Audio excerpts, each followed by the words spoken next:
1956 साल भारतात एक मोठा रेल्वे अपघात झाला. शेकडो लोक मेले आणि त्यावेळच्या रेल्वे मंत्र्यांनी राजीनामा दिला.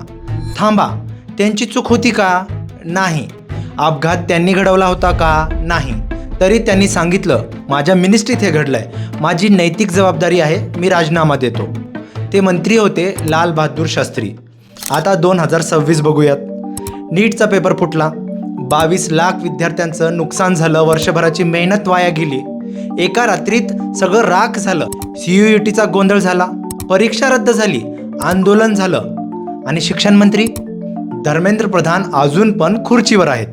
एका बाजूला एक माणूस होता ज्याची चूक नसताना त्यानं राजीनामा दिला, पण दुसऱ्या बाजूला एक माणूस आहे ज्याच्या नाकाखाली सगळं घडलं तरी राजीनामा देत नाही. फरक व्यक्तीचा नाही, फरक नैतिकतेचा आहे, फरक जबाबदारीचा आहे, फरक त्या काळाचा आणि या काळाचा आहे. शास्त्रींनी राजीनामा दिला कारण त्यांना लाज वाटली. प्रधानांनी राजीनामा दिला नाही कारण त्यांना लाजच वाटत नाही. आता तुम्हीच सांगा कमेंट बॉक्समध्ये, धर्मेंद्र प्रधानांनी राजीनामा द्यायला हवा का? जय हिंद, जय महाराष्ट्र.